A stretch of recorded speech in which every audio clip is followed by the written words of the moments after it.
Assalamualaikum warahmatullahi wabarakatuh. Saya akan menjawab soal ujian akhir semester mata kuliah Enterprise Resource Planning yang diuji oleh Dr. Agung Tiyadi SKM MK. Soal nomor 1. Berikan contoh pre-sales activity. Activity pre-sales adalah aktivitas yang dilakukan sebelum terjadi penjualan. Contoh aktivitas pre-sales adalah melakukan kontak dengan pelanggan, baik itu melalui teks, SMS atau chatting, melalui panggilan telepon, email, maupun bertatap muka secara langsung. Nomor 2, jelaskan production planning pada SAP ERP. Production planning proses perencanaan produksi adalah karyawan yang berinteraksi dengan sistem persediaan dan sales forecast untuk menentukan berapa banyak yang akan diproduksi. Planning proses itu mempunyai 3 prinsip penting, yaitu menggunakan sales forecast, memecahkan perencanaan agregat menjadi perencanaan produksi yang lebih spesifik untuk masing-masing produk, menggunakan perencanaan produksi untuk menentukan kebutuhan bahan baku. Lalu soal nomor 3, jelaskan perbedaan discrete manufacturing dan repetitive manufacturing.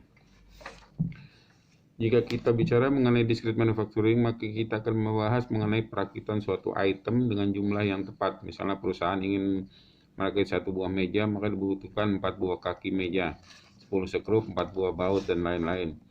Berbeda manakala kita ingin membuat cat tembok produksi susu, produksi bahan kimia, atau obat-obatan. Kita tidak dapat memastikan hasil yang dapat sama, karena kita bisa saja terjadi perbedaan akibat faktor-faktor lain seperti penguapan dan lain-lain.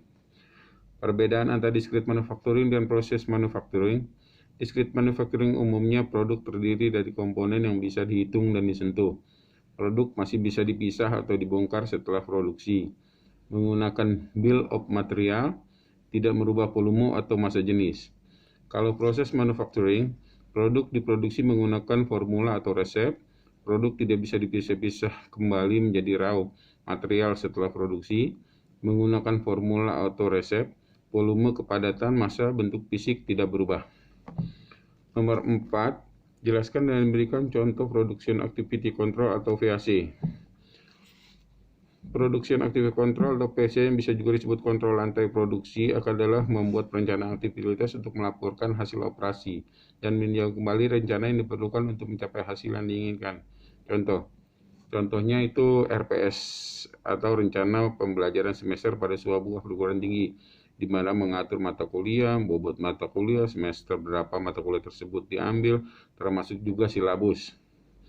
Nomor 5, gambarkan flowchart terkait proses rekrutmen, interview, dan penerimaan. Flowchart penerimaan pegawai perusahaan seperti yang saya buat di sini.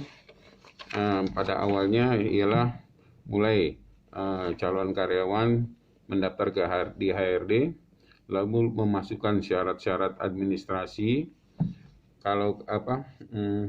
lalu dilakukan tes tertulis atau bisa juga dengan psikotes.